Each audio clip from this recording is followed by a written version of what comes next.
So this is an intro into React that we're going to look at.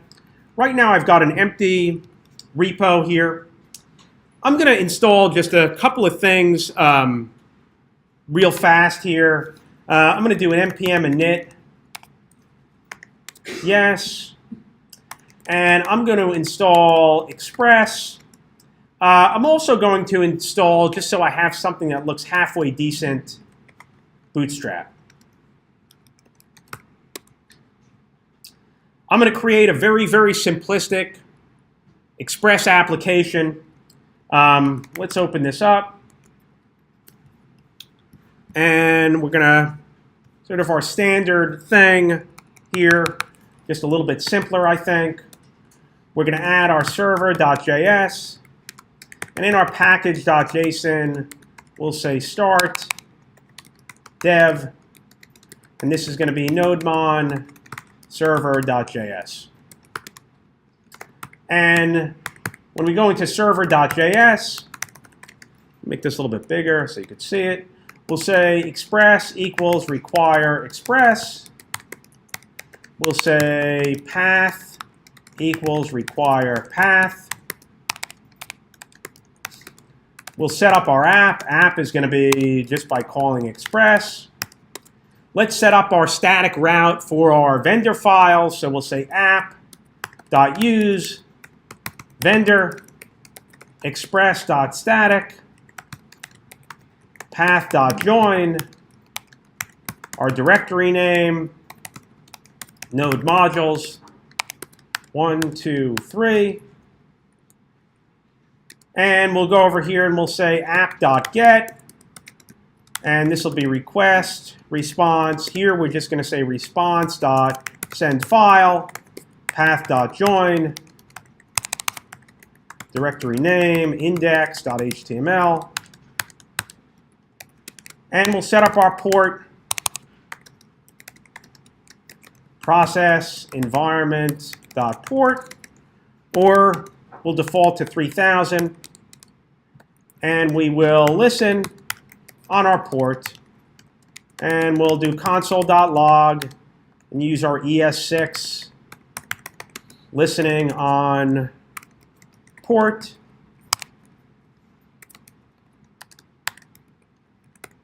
So at this point, we could go in here and say npm run start dev.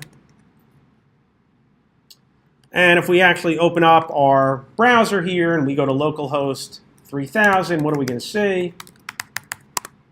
Right, that it can't find this file, so let's create this file. So we'll go over here.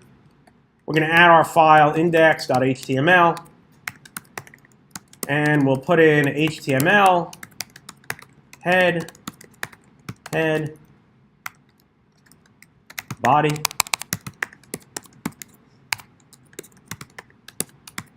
and we'll do this, and let's go over here and say link. And this is going to be an href of vendor, bootstrap, dist, CSS, bootstrap, CSS.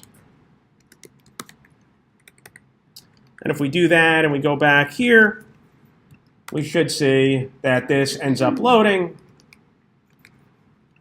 So what I want to do is we want to start experimenting or learning about React.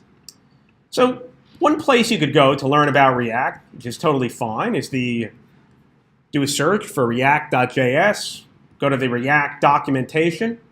The first thing we're going to do is we're going to look at the installation. Now the installation has a lot of stuff that's here, but one of the things that it says here is that if you want to use React, you could actually use React by just going in and taking these two script files. There's two things that we're going to need React to do. We're going to need React, and since we are rendering a web application, we're going to need the React DOM library. So what this does, and again, this is just for starters, this is just for learning. There's not a lot of other tooling that we're going to be working with here. I'm going to go over here, and I'm going to put those two files here. And inside the body of my page, I'm going to put a script tag I'm not even going to do an external file here. And I'm going to go over here and I'm going to say console.log React. And I'll go over here and run this and open this up on the side. So I've got my developer tools here. And if I run this, I'll see that I have an object here, some messages that I shouldn't be using this directly, that I'm going to ignore. And not only do I have React, but I also have React DOM. Okay? So when you do an NPM install and you end up using Webpack, you can get these same libraries. But when you end up using the CDNs, and I've told you this definition before, these are called universal module definitions. What this says is that these libraries, if you include them in something like your browser, we're just going to stick them up in the big global namespace, and you can use them however you want to use them. And that's exactly what we're going to do. What I'm going to do here is I'm going to go to my page, and I'm going to put one div here, and I'm going to give this an ID of root. And just to see that I can find this, I'm going to go over here, and I'm going to say var root equals document get element by ID root. And I'll say console.log root. And if I do that, I should see that I have something over here on the right, which is good. It means I was able to find what I was looking for. Now, the easiest thing we can do to put some, to modify our DOM by using React, and let's just be very clear about what React is. React is used to generate the DOM, okay? That's what it is. It's a rendering engine. You give it some data, okay? You tell it how you want the DOM to look, okay? And it's going to generate the DOM. Does things fairly efficiently, okay? Where it's going to be working with something called state and props. These are things that we'll end up taking a look at. Where if the state changes, okay, React will end up re-rendering the DOM. React keeps track of what the DOM is supposed to look like, and it says if the data changes, and that's supposed to result in the change to the DOM, it will end up changing the DOM. Well, before we can end up doing that, let's actually get something in the DOM. And we're going to do that with the React DOM object. The React DOM object can render. Now, in order to render something, it can only render React elements or React components. So what we're going to do is we're going to say react.render, and we'll go over here and we're going to say React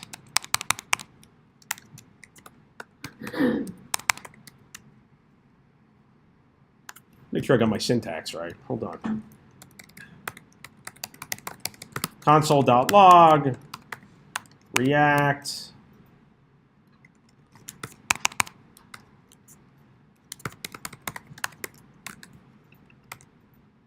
okay, that was right. Good. So I'm going to say react.dom render React create element. I'll do the simplest element I could think of, which is an HR tag. This is, by the way, if you've created any tags with your regular native DOM methods, this is how they end up getting created. You basically say, hey, look, here's a tag. I want to create this element, okay? And I want to mount it to the root of my application. So if I go and run this and I don't have any errors, I'm going to see up here, isn't that beautiful? I've got this horizontal rule. You could hardly see it. I think it's there. Maybe it's not. Here's my root. And actually, here's my HR tag. It's barely visible up here. You guys might be able to see it a little bit better up there. Okay? You can see, by the way, it's an HR tag. And in fact, it's got an attribute of data React root. Okay? All right, that's it. We're done with React. Let's move on to something else. No, so this is always my first thing. Create a horizontal rule. Get yourself warmed up. Well, React create element actually takes a couple of other objects. We could give this we could create a div. Okay? For now, the second property I'm going to leave blank. The third property in anything past this is going to be children of this element. Okay? So what this is going to do is now when I go here, you see hello. Doesn't look all that interesting here. In fact, let's just modify this a little bit. Let's give this, we have Bootstrap here. Let's give this a class. This second parameter is going to correspond to properties that we want to pass. Okay? Attributes. We can think about as attributes for this element. One of the attributes, if we want to set a style, is the class. Okay? But we can't use the word class. Because class in JavaScript is a reserved word, and this is JavaScript that we're writing. So with React, you don't say class, you say class name. And I'm going to give this a class name of well. And now if I go over here, I'll say my hello showing up here. Okay? It's fine. Works. Not all that exciting. Well, what if you wanted to build something a little bit more interesting? So let's do that. Let's go over here. And I'm going to go over here and I'm going to say item foo equals React create element. This is going to be a list item. I'm going to give this a class name of list group item.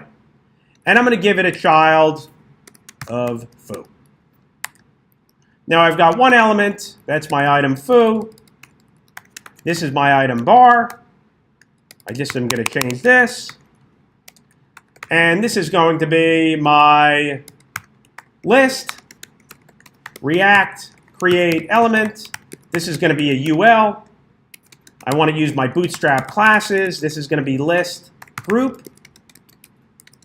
And underneath this, I'm going to put my item foo, my item bar. Remember I told you those parameters after that are just going to be children of this list. And now at this point, I could go in here and I could specify that what I want to render, again, it's got to be a React element. I want to render the list. And if I do that, I'll have my list of foo and bar. Let's also say we wanted to put this inside of a container. So we'll say container, React, create element. This is going to be a div. Let's give this a class name of container. That'll give us a little bit of margin here. And I'm going to stick my list here as the child. And instead of rendering my list, I'm going to render my container. So you can see that gets moved over a little bit. Now, how many of you want to spend your time building your DOM by creating these elements and having the children and this sort of thing? It looks a little bit tedious, right? Wouldn't it be a great world if we could do something like this? What if, instead of doing this, I'm going to comment this out, what if, real simply, we could go over here and I could say container. And what I'm going to do is I'm going to put this in regular parentheses so I could put things on multiple lines. And what if I could do something like this? Div class name equals container.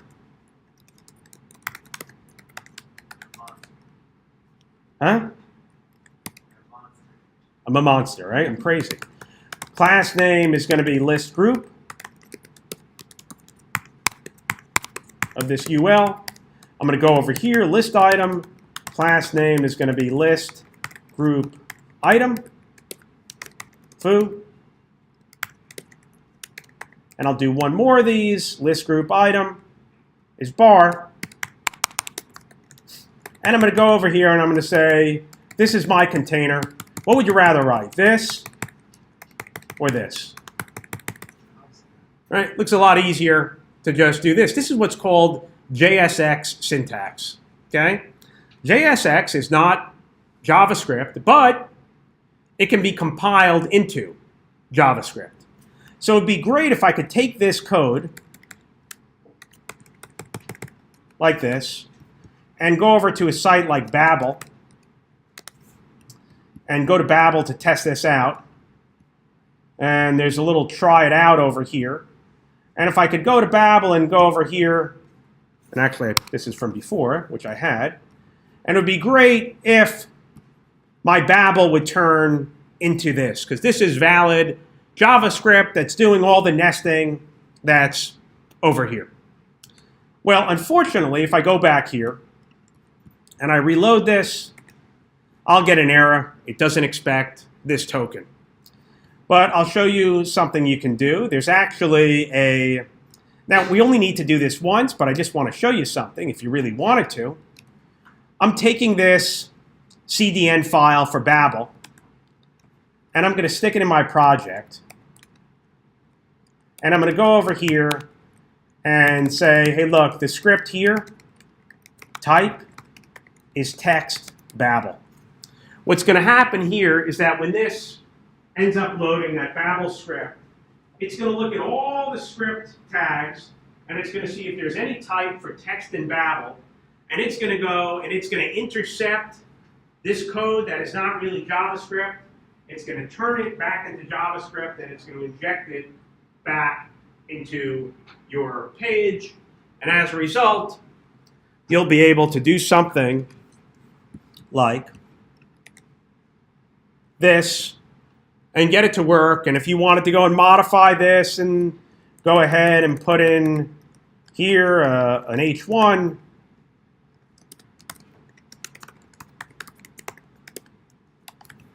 you can end up doing that as well. Okay? Now, this is a very, very inefficient way of compiling your JSX. It's happening every time the page loads. It's a bit of a slow process, but it just shows you if you really wanted to.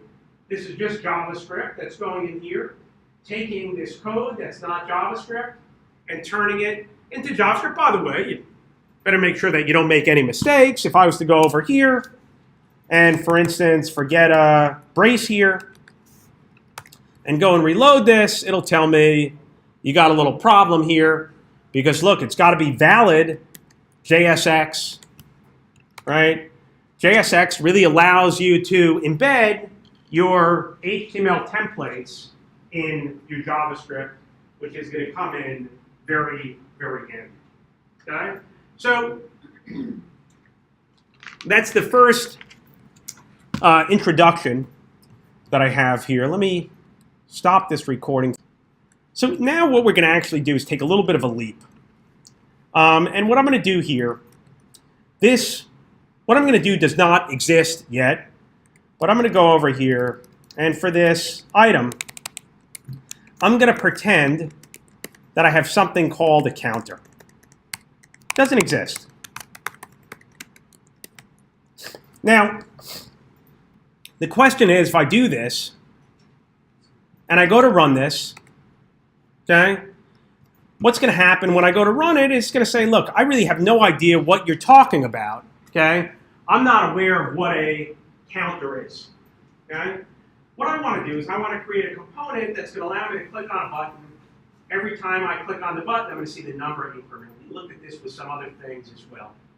Well, what do you need to have a counter? Well, I could start out by doing something very, very simplistic. I could go over here and I could do a const here, and I could say counter, and I could make this a function, okay? And I want you to realize something here. I'm putting my parentheses here. And the reason why I'm putting my parentheses here is that I want to group together some JSX.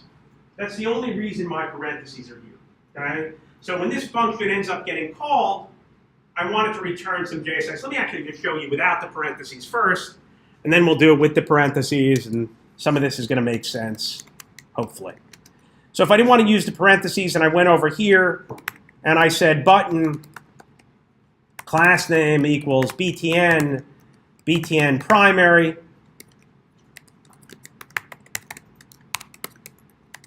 I could do that. That's perfectly valid JSX. If I went over here and I reran this, maybe not. I think I'm missing a, yeah, it's very, very finicky here. I forgot my, closing up my string. Let's try it now. So here, I've got these two buttons, okay? By the way, if I wanted to do this on multiple lines, I can do that. And I find the easiest way to do it is to put braces in.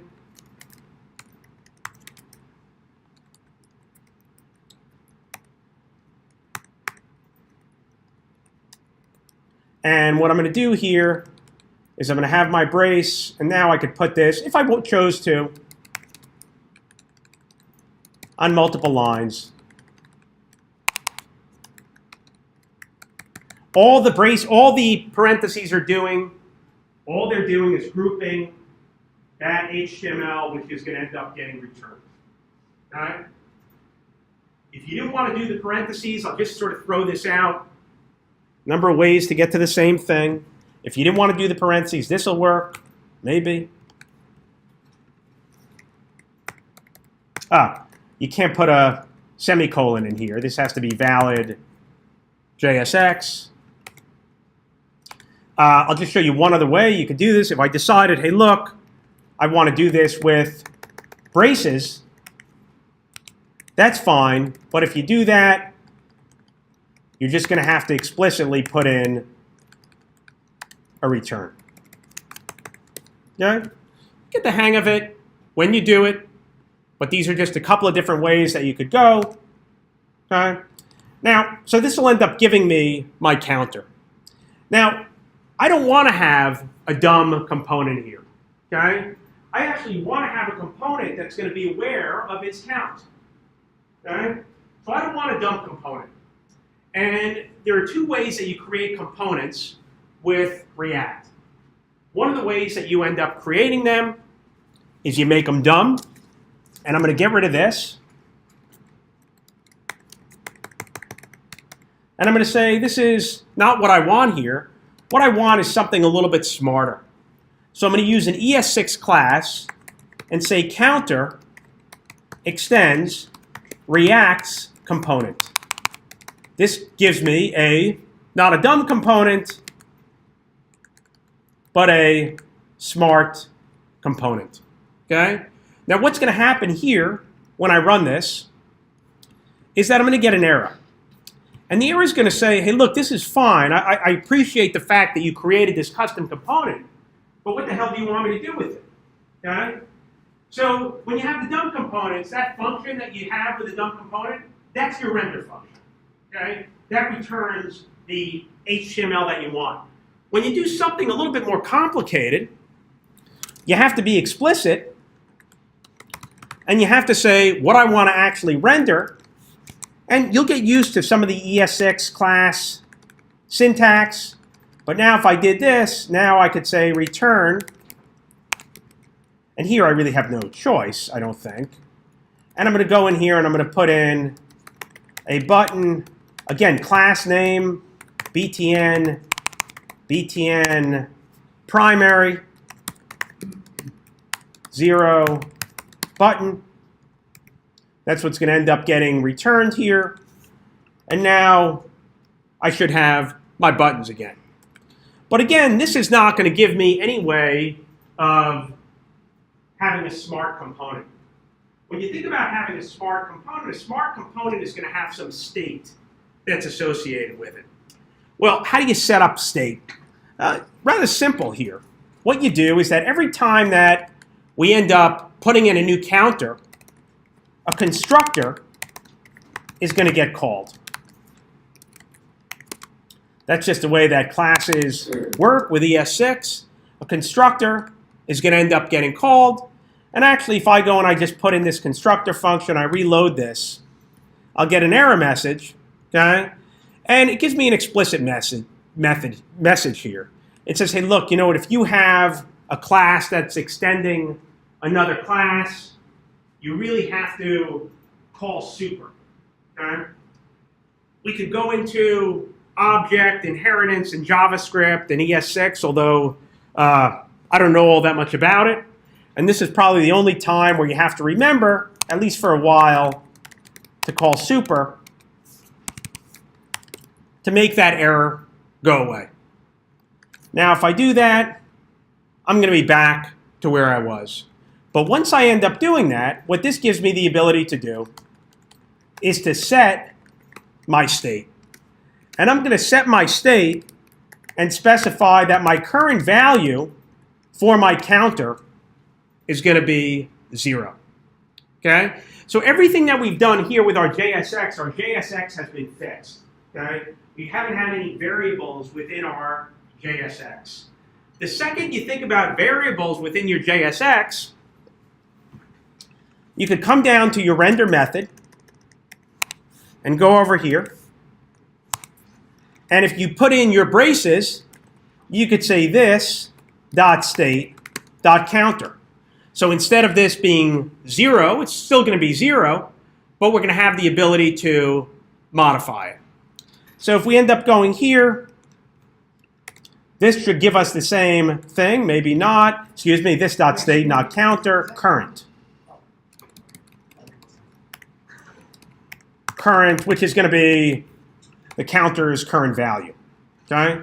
Now, what we're going to do here, quite simply, is we're going to go over here and imagine that we have some method called increment.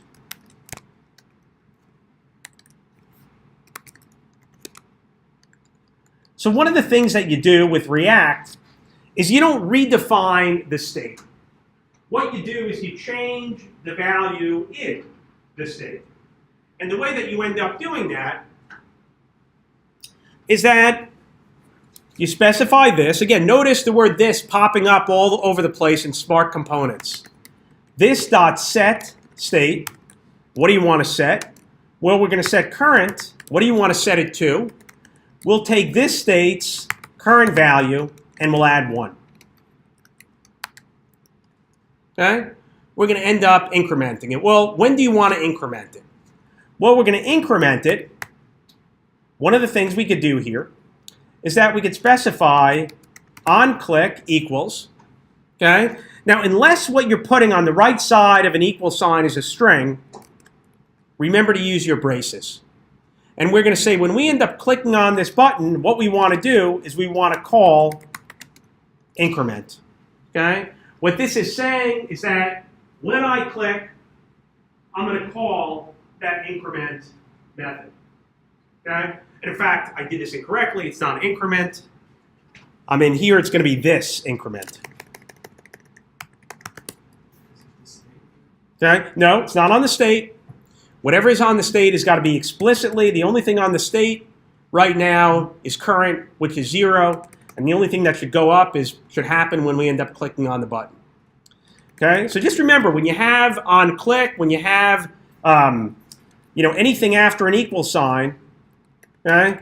If it's not a string, put it in these braces. Okay? You could take a look and see what Babel does with this, and you'll see how it ends up creating its create elements with it and that sort of thing. That's a whole nother story.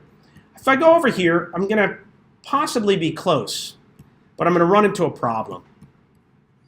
And it's going to tell me, I don't know what set state is. And if I go back here and I go over on increment and I say console.log this, I'm going to find out that I've got nothing. Okay? Well, this was something that I think Richard had mentioned before. What I'm going to do here, there's a couple of different ways to solve this problem, but a very common thing to do is to go over here and say, hey, look, you know what? This dot increment. Okay? This dot increment is going to be, hey, look, whatever you were before, but do me a favor. If anyone uses you ever, I got to bind you to this. Okay? Bind says now this dot increment is bound, even because right now I'm just passing it. This just sees it as a naked function. Okay? Loses its context. I'm going to control its context. And again, if you're not used to this, don't worry about it. You can do it 1,000 times. and you'll get used to it. And you know why you'll see that you need to do it? Because it'll say set state won't be defined, right? And you'll say, well, why is not set state not defined? And this will be why.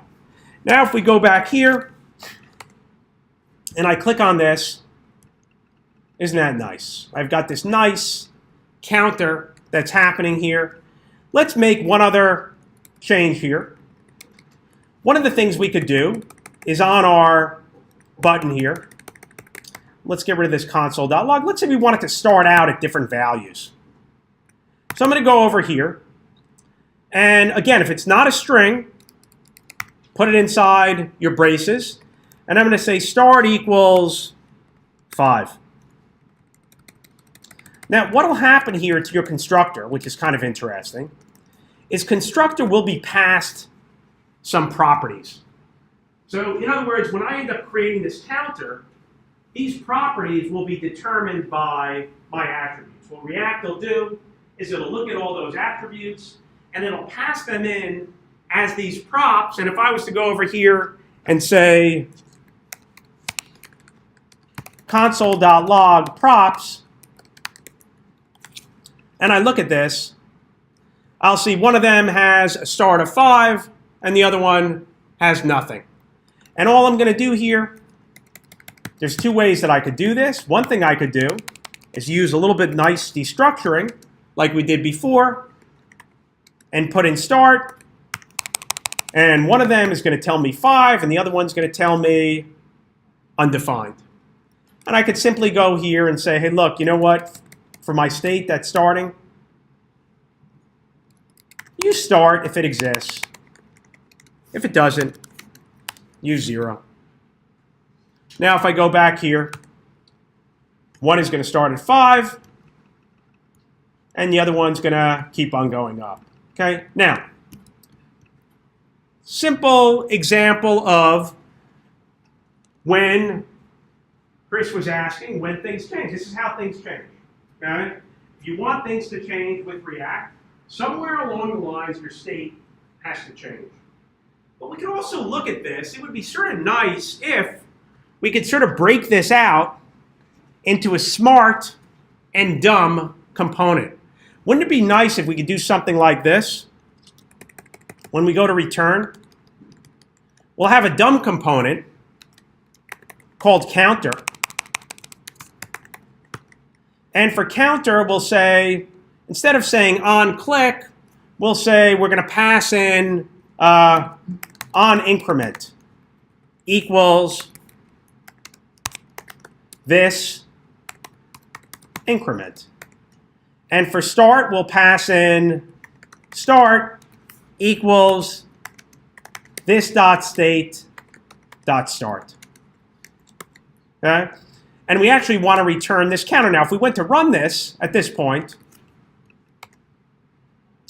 this would break because it's going to say, well, this is actually a little bit of a different error.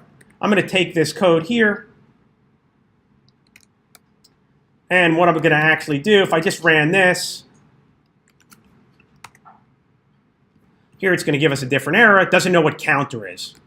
Let's set up counter as a dumb component. Let's talk about what the differences are between smart and dumb components. Const counter equals. A dumb component does one thing. It just returns some JSX. I'm going to use my parentheses here, so I don't have to use the word return. I'm going to put in my button here. And I have my class name. Now, dumb components don't have the word this, right? So what are we going to pass to our dumb component? No. Start and this on increment, right? That's what we're passing here. On increment, we're going to pass some function. Start is going to be some value that we're starting out with. And actually, that's not correct. This is not state.start. This is state.current.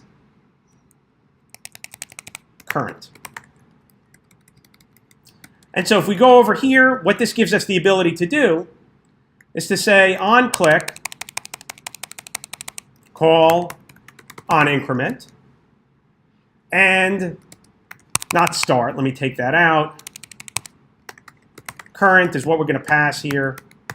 And we're going to pass it in as current. We could call it whatever we want to, but it's really current that's being passed in here. So now what we have, and this is a very, very common pattern, is we have a smart component that's wrapping around a dumb component. Okay? The smart component is responsible for all the state changes. The dumb component is going to be responsible for the UI. And let's just make sure that this works.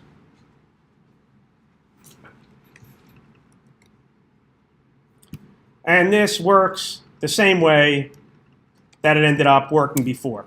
So again, this part of this is what I want to show you is, again, the idea of two types of component with React. Okay? If you want something to change, you better have the word state somewhere. That's the only way that changes. Okay? If I wanted to in this counter, if I even put a set timeout, I said, hey, look, that counter value, I want it to change in 5 seconds. Nothing. Okay? It's only going to be based upon the state changing. Okay? There's no way to change that value without the state changing over here. No way to do it. There's no mechanism to do it. Okay? If you want something to change, you have to have a state for it to change. We'll look at a more detailed example in a couple of minutes. Let me stop this for a sec. Basic React app set up here. And let's actually take all this, absolutely everything. Ooh, this hurts, right? Get rid of it all. Gone. Goodbye. Okay? And what we're actually going to do here is we're going to put a script tag here. And the source of this is going to be, we're going to have dist bundle.js. We're not going to get there for a little bit. We're also going to not want to have this thing load until our DOM is finished loading. And what we're going to do is we're actually going to set this up. So we're going to go the whole full stack, use some data models, use Sequelize. So let's start installing what we need to have here. And I'm going to do an npm install of Sequelize and also of Postgres, and I'm going to save it. And for the moment, we'll put this all in one file, but you've seen the style to actually set it up so that it's in multiple files. And let's say npm run start dev. And let's go back over here. And we're just going to go to our server file. And I'm going to say const db equals require ./db. Of course, that doesn't exist, and that's going to end up erroring out. And for the moment, we're just going to put this in one file. Normally, we would end up putting this in a directory. So this is going to be db.js, and within this, we're going to bring in Sequelize.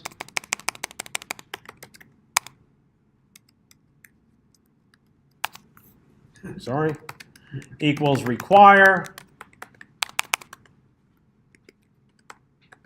Sequelize, and we'll specify that our connection is going to be a new Sequelize process, environment, database, URL. And we'll also go over here and say const user equals connection dot define user. Our table is going to be a plural version of that. And we'll keep it simple. We'll just say name, connection, dot Sequelize, string. You've got the L URL. Thank you.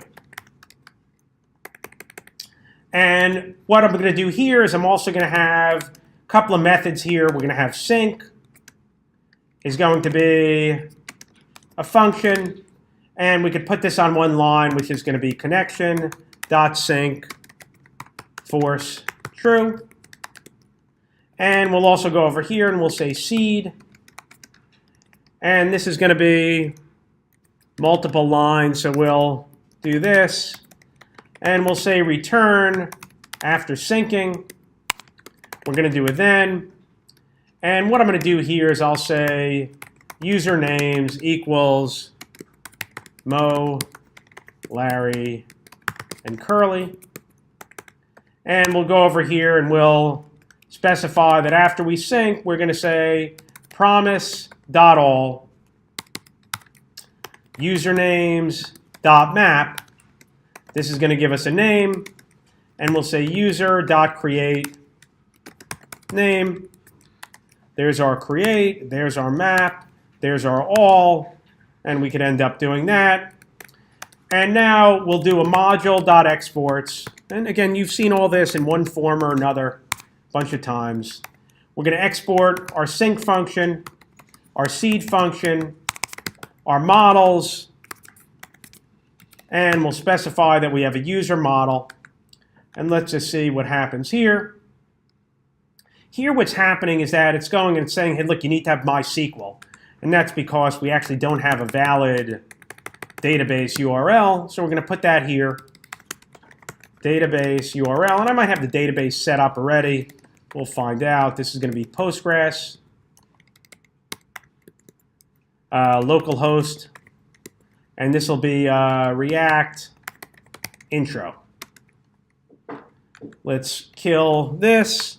Rerun it. If the database is there, it'll find it. So it should have found the database. Well, maybe not. We'll see. Let's actually go here, and on our server, we'll specify db.seed. If we don't have an error, we'll see that these 3 records are going to end up getting inserted. So on the same token, let's go over here and we'll specify that we're going to have a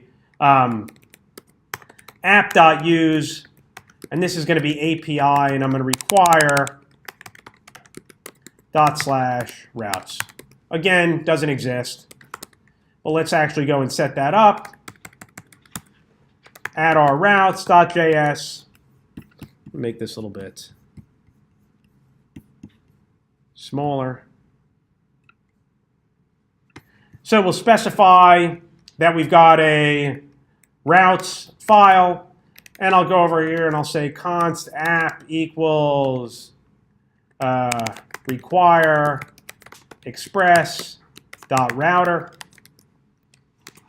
module.exports equals app. This is really my router. And now since this is mounted up to API, I'll say app.get/users. And we'll bring in our models, which is going to be require./db models. And we'll say models.user find all. Then we'll have a collection of users, response.send users. And let me just put in my request, response, next. And just in case if there's an error, we'll say catch, next. And let's see if this runs. And if it's running, we should be able to go over here and specify that we've got an API users. Okay? Here are 3 users. And just so we could modify something on the server, let's also do an app.delete. And this will be users ID. Request, response, next. And we'll go over here and we'll say models.user destroy. What do you want to destroy? Well, where the ID is request params.id. Close that, put a then there. I'm not really concerned about what I end up getting back from that. In fact, I'm just going to say response.sendStatus 200, meaning I successfully deleted something, and I'll just put a catch here for next. So now I've got these 2 routes that are here. I'm not going to test this at this point. Let's just make sure it didn't break anything else, which it didn't look like it did. So now that I've got these routes set up, now let me focus on the client side. And what I'm going to end up doing for the client side is to actually use Webpack. So let me actually install a few things here. npm install Webpack. Okay? I'm also going to need Babel core, Babel loader. I'm going to need my Babel preset for ES 2015. These are all things we've used before. But since I'm using React, I'm going to need my Babel preset for React. On top of that, I'm also going to need React, and I'm also going to need the React DOM. A lot of packages that are there, and I'm going to save them.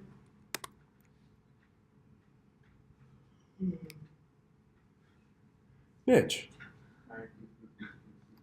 So let's go over here and let's do a couple things here. Let's actually add our webpack config.js. Okay? Not a ton of code here. Module.exports. Our entry is going to be /source index.js. Our output needs to be an object.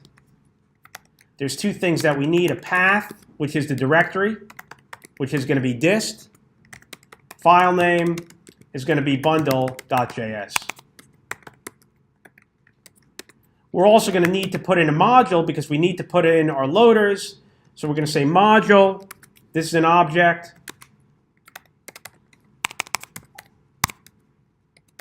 Loaders. This is an array.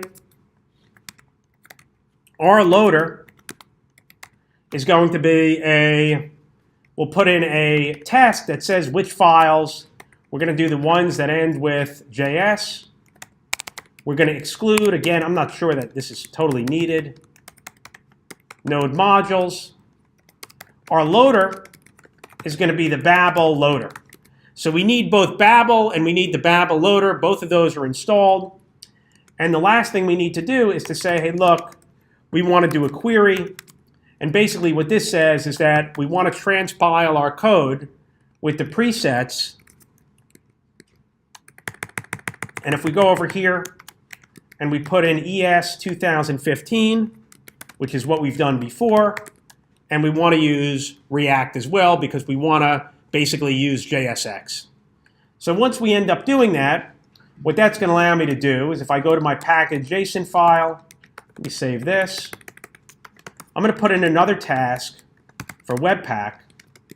And Webpack is located in /node modules Webpack bin Webpack.js. And so if I went over here and I was to just say npm run Webpack, it's going to tell me invalid object, and this is probably, dist is not an absolute path. Let's try this out.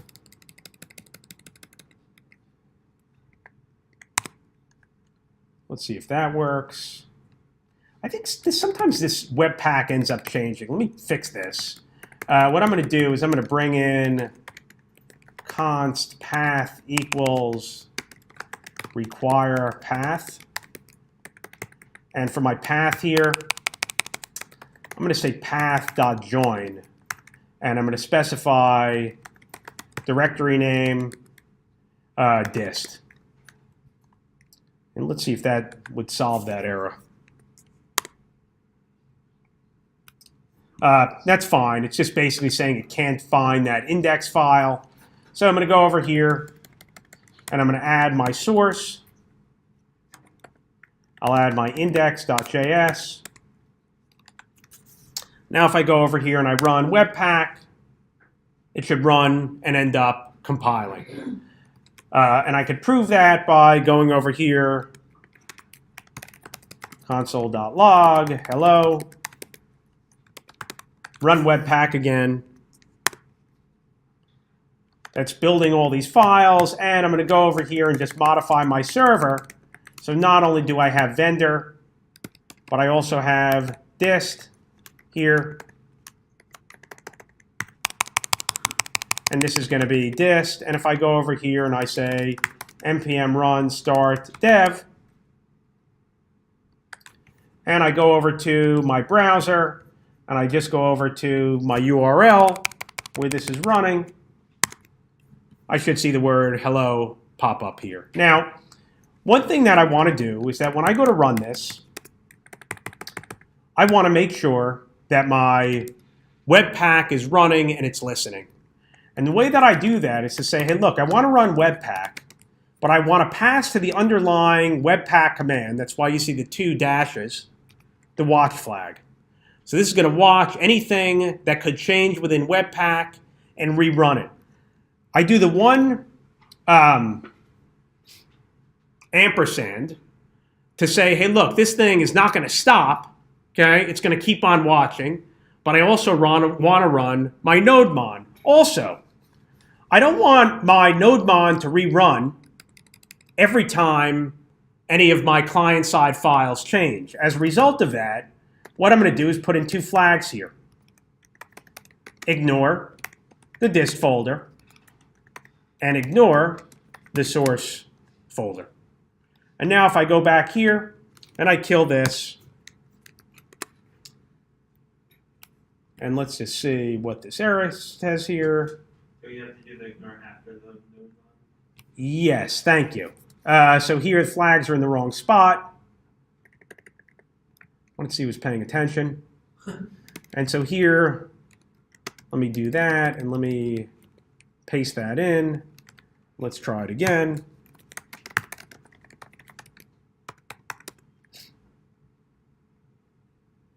So that'll end up running. And just to sort of prove this to you, if I go over here and I change my index file and I put something else here, my bundle will run, but my server won't end up restarting. So what I'm going to do here is I'm going to start setting up React. And the way that I'm going to do that is I'm going to import React from React. Okay. Again, I installed it in the node modules folder. Okay, I have ES6, and it'll look in the node modules folder, and it'll end up grabbing React. I'm also going to import React DOM from React DOM. And I'll go over here and I'll say root equals document get element by ID root, and I'll say React DOM render. And for here, I'm just going to put in the most simple thing that I could think of, which is an HR tag. Okay, again, this will get converted to JavaScript, React create element, HR, and I'm going to attach this to the root. And if this is working properly, I should see an HR tag show up, which it looks like it did. Okay, if I just wanted to be really sure, I could put in a div with a class name of well. Again, that's just a string here. And that should work the same way as well. Okay, so now I'm going to get started. Well, what I want to do here is that I want to actually create an app.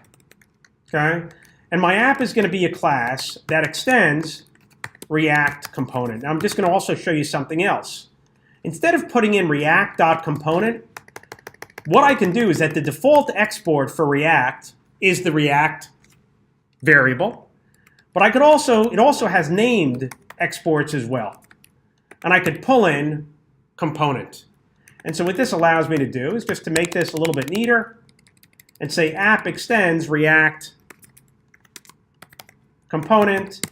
And I could specify what I want to render here is going to be my application. So I could go over here and say app. Now when I do that and I go to run this, I'm going to get an error message here, and it's going to say that's fine. This is a perfectly valid React component, but you haven't given me anything to do with it. So let's go over here, and we'll go over here and we'll specify, just to get started, We'll put in a render method. We'll return, let's say div, class name is container, another div, and we'll go over here and we'll say h1 React demo, h1, and we can see that that ends up showing up. Now, one of the things that I want to do is I want to make a call to the server. I want to make a call to the server, and ideally what I would like to do is to have some kind of dumb component. And what I want to do here is that I'm going to take my, I could do this in two separate parts. What I'm going to actually do here is that I'm going to put a UL here. I'm going to give this a class name of list group. So this is kind of interesting here. One of the things that I could do, if I went and I put my constructor here, and again, this is going to bark at me. If I put the constructor in and I don't end up calling super, it's going to yell at me and tell me I need to put in super. So I'm going to put in super. And what I'm going to do here is I'm going to say this dot state, and I'm going to set up a state of users equal to an empty array. And just for starters, if I went over here and I said, we'll just start out doing this way, we'll say this dot state dot users dot length. Okay? I would expect that what I'll end up seeing is 0, right? No users here, this ends up getting rendered. Now what we want to do here is we want to do something asynchronously, okay? There's a special hook that we can use, a method called component did mount, meaning that this React component got added to the DOM. And if I say console.log, I could just put in mounted, and I should see the word mounted show up. What I want to do here is I want to make an AJAX request, but jQuery, making calls with jQuery, you've sort of seen is a little bit of a drag. We're going to use another library, which is a lot easier to use, called Axios. Import Axios from Axios. Of course, I don't have it, so this will end up breaking. So let's kill this and npm install Axios save. Once we get Axios, what I'm going to do is I'm going to say Axios.get API users. What Axios ends up giving me is a response. Okay? That response not only has the payload of the users, but it'll have headers and some other stuff we don't need. What we actually need is the data from the response. And now I could say, hey, look, this is going to be my users. And I could go over here and specify this set state. And I could use my nice ES6 syntax. I don't even have to say users.users. And what should happen here is if this is built, and let's actually make sure everything's running.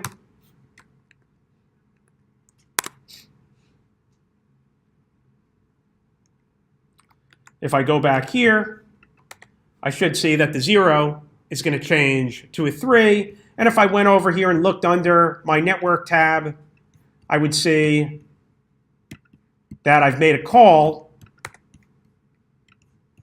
to users, and I've gotten my users back.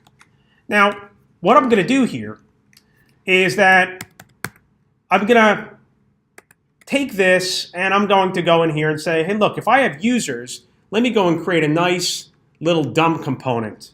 And the way that I'm going to do that, I'm going to go over here and I'll specify, hey, users list, okay? And I'm going to pass you users. And I'm going to get my users from this dot state users. Right now, if I did that, obviously, there's no such thing as a users list, and I would end up getting that error message. But nothing prevents me from going in here and saying, here's users list. Users list is going to be passed some users, and I'm going to use that to render my DOM. And my DOM is going to be basically an unordered list with a class name of list group.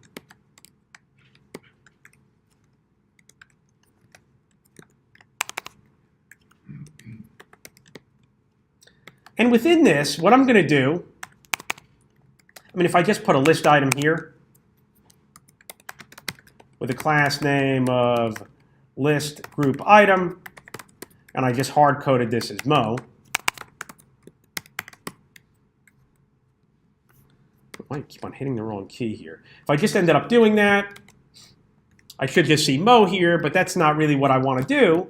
What I actually want to do, and I could actually embed my JSX here, is to basically say, hey, look, users, do me a favor, users. What I want you to do, I want to map, and for each user that I have here, I'm going to go here and create a list item, close here, close this. Now what I should see is I should see 3 Mo's. I don't want to put Mo here. I want this to be my user dot name. Now I've got Mo, Larry, and Curly, but React is giving me a little bit of an error message. And the error message that it's giving me is, hey, look, you know what? We're going to be keeping track of this DOM. And we don't know how to tell apart these list items. Could you give us some kind of ID? Could you give us a key? And so we're going to go back here, and we do have a very valid key. Okay? And again, if it's not a string, put it in braces. And this is going to be user.id. And we could make that error message go away. Okay? The key is the equivalent of ID? It's React's Elements version of an ID. I guess they didn't want to use ID because ID is used in the DOM. So what I want to do here is, first of all, why muddy up our file with this users list? Let's take this out. Let's go over here, and we're going to add users list.js. And I'm going to paste this in here. And one of the things that I'm going to have to do is, since I'm using React in here, and I'm using JSX, I need to import React from React. If you don't, you'll get an error message. The other thing that I need to do is I need to say I want to export default users list. What that gives me the ability to do is, if I go back here, I could import users list from / because this is mine, users list. And that should rebuild, and can't find users not list. And that should rebuild, and I should be in the same spot. Let's just take it one step further. Here I've got this users list. Wouldn't it be nice if I had another dumb component, users list item? And users list item was only interested with a user.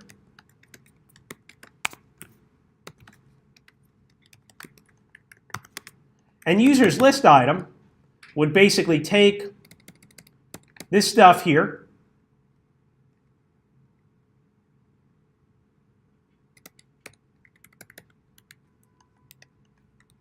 so now this is going to get returned. Again, notice the parentheses. I'm going to return this list item with the user ID and the user name, and this gives me the ability to go in here and to say users list item, and you're dumb, so I'm going to pass you down this user. It's not a string. It needs to go in the braces. And now I pass this user down, and I get this same result, but I get this error back again. Reason I get this error back again is that my collection now is user list items, and so it's expecting the key to be down here in my collection. So I need to remove the key from here and put it over here. Again, these are all things that you'll encounter as you start using React. This is going to be user ID, and that'll make that error go away. And while we're at it, folks, let's take this and stick this in another file. We'll call this users list item.js. And we're going to need to export it. Users list item. And what that gives me the ability to do is to go over here and say import users list item from /users list item.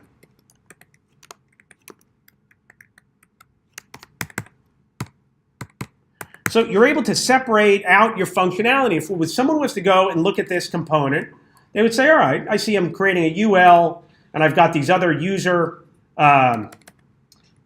list item. Yeah, that looks right. Let's just make sure that that's working. And that's working as well. Let's make sure that it ended up building, and that's building as well. Hold on, let's just go through this before I take any questions. So what I want to do here now, at this point, this is all kind of well and good, but let's make it a little bit more interesting. Let's just pretend that what we want to do here is that on my index page, I'm going to want to have the ability to delete one of these users. So I'm going to put in here on delete. And for starters, I want to make sure that this ends up getting passed down a user. And in fact, what I'm going to do here, for now, for starters, I'm just going to say console.log user. Now, if I want to pass it down, I got to go all the way down here, and I'm going to specify, hey, look, on delete equals, again, it's not a string, this on delete. Okay? I'm passing it down to my list. If I'm passing it down to my list, I better go and catch it on delete. I want to pass this now down to my list item on delete, on delete. And now I'm just passing again. I'm passing a function down. Okay? Passing it down, and I'm going to go back now to my list item. And for starters, we'll change this eventually, but I'm just going to put an on click on here. And I'll specify when this gets clicked on. Now for this one, I actually have to put in a function here, because what I want to do is I want to call on delete, but I want to call it with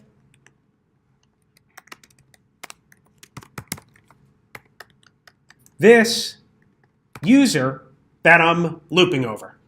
Okay? So again, I'm passing this function down, and I'm going to call this function. And if I go and do that, I should see that I have access to my user.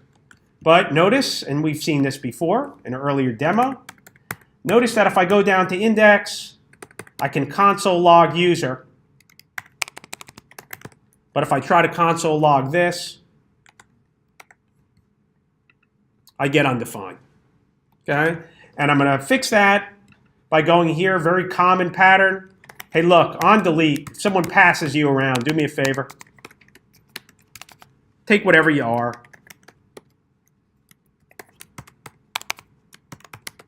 And bind yourself to this. So now, when this gets passed,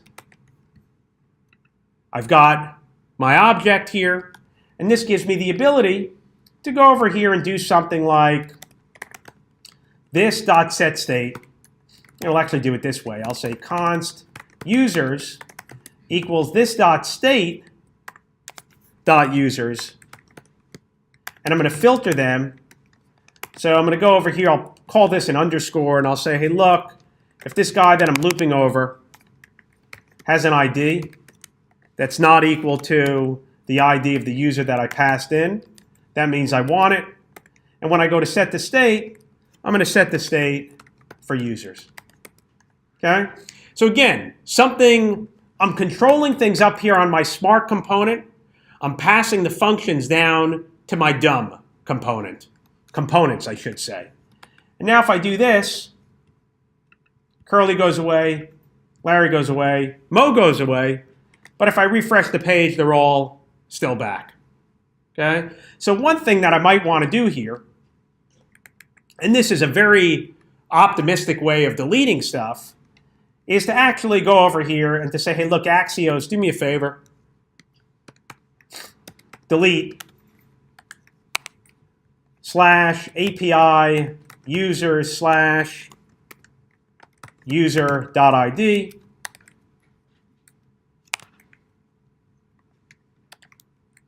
And we could put it then here, say console.log deleted. This is a very optimistic way of deleting something. I'm basically saying, hey, look, I'm assuming I'm going to go and delete this on the server. If for some reason there was some error, I might want to be able to back out here. But all this is going to end up doing, if I go back here, I delete Curly, Curly's gone. If I reload, Curly is still gone. Larry is gone. Mo is gone. They're all gone. The only way for me to get these guys back is to go in here and modify something on the server. So my app reruns, and then I'll end up getting them back. Okay? So you've seen how we can pass something down. Let's just modify this a little bit because this is a little bit silly. Someone says, no, you don't want to do that. You don't want to just click on the item and give people a little bit of warning, right? So we'll go over here and I'm going to put in a button, class, name, BTN, warning, delete, button, and we'll go over here and I'm going to move my on-click right here over here. So now, if this runs, notice that this is really tucked up right against this. A couple of different things I can do. If you really want to just put in a space with React, it's a little bit weird. But you could use your braces and basically say, hey, look, I want to stick a space in that HTML, and it'll give me at least a little bit of room to breathe over here. And again, this should get rid of Curly, and Curly is still gone. I don't want them all gone, okay? And at this point, I want to do one other thing here. I want to modify this. I want to show you how you can actually have different views based on your state. A very simplistic version of this. What I'm going to do here is I'm going to put this in a anchor tag. Now this doesn't exist yet, but let's for the moment pretend that not only are we going to pass an on delete, but we're going to pass an on select. And when I click on the username, I'm going to say on click, and I'm actually going to have the same, almost the exact same code I have below, but this time instead of calling on delete, I'm going to call on select with this user. Right now, this is probably going to blow up here.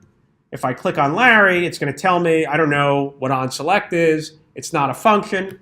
Well, nothing prevents us from adding some more things to our state. So we have an onDelete. Let's do an onSelect. And what we're going to do with our onSelect, let's just start out by saying console.log user, make sure we can get here. And again, we're going to want to have access to our state. So we're going to specify onSelect equals this onSelect dot bind this. And we're going to pass the same way that we ended up passing onDelete. OnSelect equals this onSelect. And again, it's getting passed down the chain. A little bit of a pain, but something we'll be able to resolve at some point. Here's our user list. OnSelect gets passed here. OnSelect is going to end up getting passed here as well. And what this should end up doing is now if I end up clicking, and let's make sure actually we're catching it, which I think we are here. Here's our list item. We're catching our on select. So now if I run this again, I click on Larry, I'll see Larry showing up here. Well, what do I want to do when something gets selected? Well, what I'm going to do here is I'm simply going to say this.setState. And I want to just be clear about something. I'm going to say this.setState user. When you say set state, it doesn't overwrite the entire state. It just updates what you specify that you're updating. So right now, my state is going to have a users as well as a user. And so if I did this, nothing really is going to change here. But what this allows me to do is something kind of interesting. What I'm going to do here with my React demo is I'm going to pull out this users list. And I'm going to go over here and I'm going to say let view.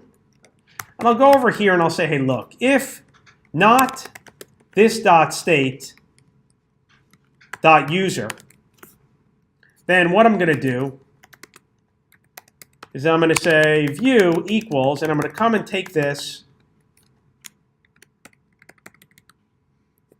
paste it below, put it on one line, and I'll go in here and I'll specify, hey, look, now I want you to display the view. Okay? So if there's no definitive user that you're looking at, show all the users. Okay? Now what should happen here is that when this loads and I click on Larry, everything disappears. Okay? So what I'm going to do is I'm going to modify my view and say otherwise, if you have a user, then what I want you to do is I want you to use user detail. Your user is going to be this.state.user. Now again, if I went to run this and I reload this, I'll have all my users. When I do this, it's going to tell me, I don't know what user detail is. User detail is a real dummy. For the moment, we'll put them up here. We'll end up moving them eventually. Const user detail. What are we passing to user detail? The user, we'll pull the user out. And we're going to return, actually we don't need to do the return. This is going to be a div, class name of well. And we'll go over here and we'll just say this is going to be user.name. Close that up here. And so now we have the user detail. And so what should happen is that if we click on Larry, let's try that one more time. Could be that took a second to load. Maybe something else. User detail. So what I didn't do here is put in view equals user detail.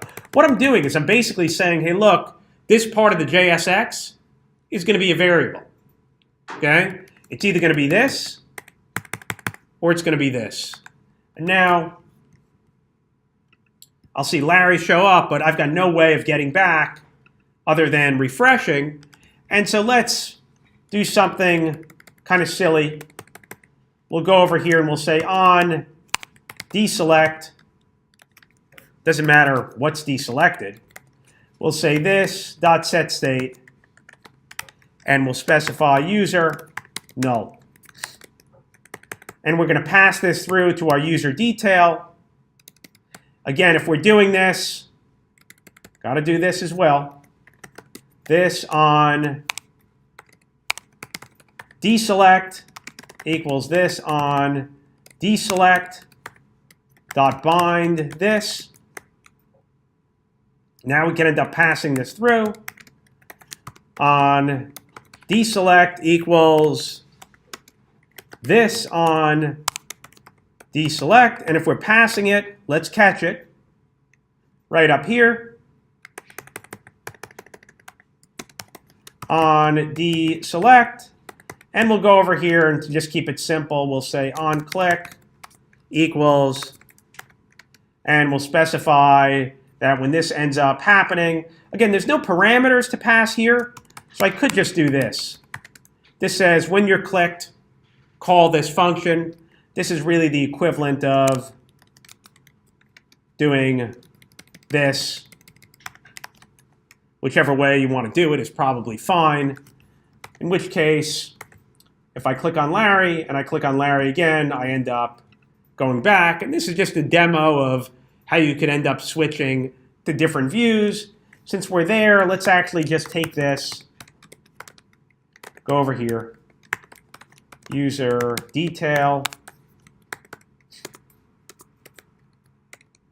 And again, we're going to need to import React from React. And we're going to have to export default user detail. And now if we do that, let's actually import the two things we're using, user detail from / user detail. And now this works the same way, where we could go to different views. We could also delete, and if we really wanted to, we could put in some additional logic. Says if there's no users, maybe there's going to be some way of replenishing that list. All right, let me stop this, record.